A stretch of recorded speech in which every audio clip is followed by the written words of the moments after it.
समुपदेशन केंद्राच्या उद्घाटनाच्या निमित्तानं या ठिकाणी उपस्थित माननीय पत्रकार बंधू केशवरावजी, माझ्या विद्यापीठामध्ये ज्यांना आम्ही मानद प्राध्यापक म्हणून घेतलेलं आहे ते आमचे हर्षद शाह सर,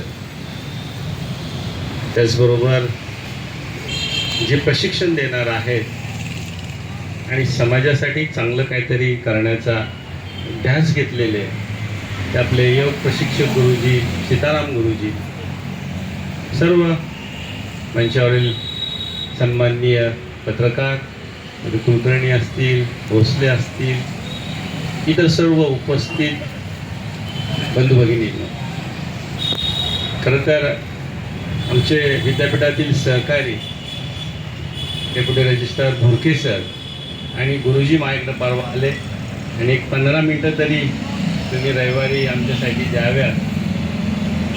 म्हटलं ठीक आहे, मी येईल म्हटलं. पण या ठिकाणी आल्यानंतर ज्या कार्यक्रमाची समाजाला गरज आहे, तरुणाईला गरज आहे, तुम्हा आम्हाला गरज आहे, आणि जे काउन्सिलिंग सेंटर मी या 8 दिवसामध्ये विद्यापीठामध्ये आम्ही सुरू करतोय विद्यार्थ्यांसाठी, सेपरेट त्यासाठी जागा, सेपरेट त्यासाठी पुण्यावरनं काउन्सिलिंग, ऑनलाईन काही, इथले काही आहेत. गुरुजी तुम्हाला पण मी एकदा बोलतो, कारण म्हणजे सगळे सुदैवाने इथं पत्रकार मित्र बंधू बसलेले आहेत, ते समाजातल्या चांगल्या गोष्टी ते सगळ्यांपर्यंत पोहोचवण्यासाठी कटिबद्ध असतात. आपण वेगवेगळ्या प्रकारचे न्यूजपेपर वाचता, चॅनलमधनं पाहता, समाजात काही चुकीच्या घटनाही घडत असतात. आणि ते कशामुळे घडत असतात तर केवळ समुपदेशन कोणीतरी करत नाही. एखादा वाईट विचार मनामध्ये आला तर तो मनातला विचार दुसऱ्यापर्यंत पोचवत नाही आणि दुसरा त्याला मार्गदर्शन करत नाही. मी आरोग्य तर नंतर ठेवेल, कारण स्वतः जर आपण लाईव्ह राहिलं, जगायला शिकलं तर विकार होणार आहेत. पण जगण्याचीच भावना जर कमी झाली तर विकारच राहणार नाही आहे. आणि म्हणून काउन्सिलिंग फार महत्त्वाचं आहे. आणि ते कोणासाठी महत्त्वाचं आहे? तुमची माझी 5-10 वर्ष राहिली असतील चांगलं जीवन जगण्याची, आपल्याला काउन्सिलिंग तर गरजेचं आहेच याही वयामध्ये, परंतु जो 15 ते 25 वयोगट आहे गुरुजी, खरं त्यांना काउन्सिलिंगची गरज आहे. कारण ते आपल्या भविष्याच्या हातामधल्या काठ्या आहेत, भविष्याचा आधार आहे.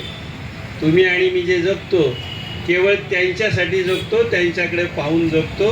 इथं कुठलाही पालक असेल त्यांनी सांगावं, मी स्वतःसाठी जगतो, मी मुलांसाठी जगत नाही, असा शोधूनही सापडणार नाही. आणि म्हणून गुरुजी तुम्ही इतका सुस्त उपक्रम चालू केला, तुमचं मी अभिनंदन करतो, कौतुक करतो.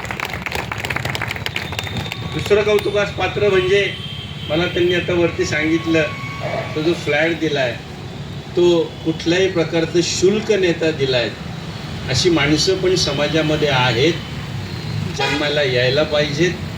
कारण या आजच्या युगामध्ये कुणी 1 रुपया सोडत नाही.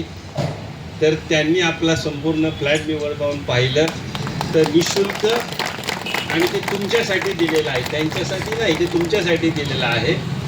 तर एवढं दातृत्व, समाजाची भावना अजून नांदेडमध्ये जिवंत आहेत, याचंही मला कौतुक आणि अभिमान वाटतो.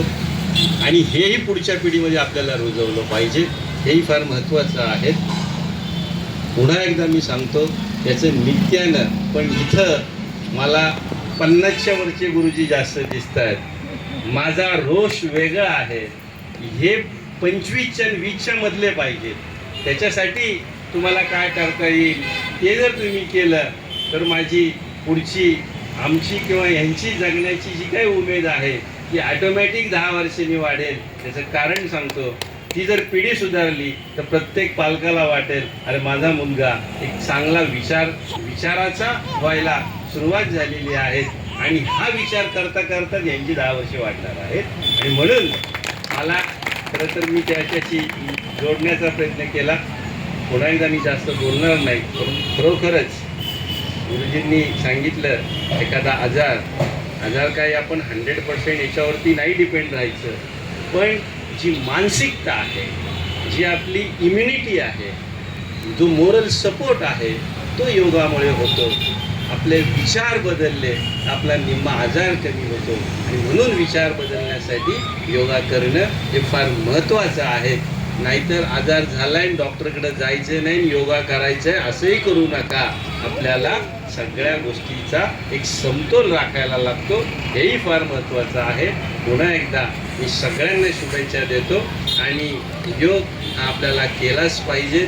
आदरणीय पंतप्रधान साहेबांनी हा 21 जून जो आपला सुरू केलेला आहे योगाचा दिवस खूप महत्त्वाचा आहे. प्रत्येक घरापर्यंत प्रत्येक तरुणापर्यंत पोहोचला पाहिजे अशी आपली सगळ्यांची अपेक्षा आहेत. पुन्हा एकदा गुरुजी शुभेच्छा देतो आणि मी थांबतो. मला बोलावलं, आदर सत्कार केला, पत्रकार बंधूंचं आणि आपल्या सर्वांना धन्यवाद देतो. थांबतो. जय हिंद, जय महाराष्ट्र.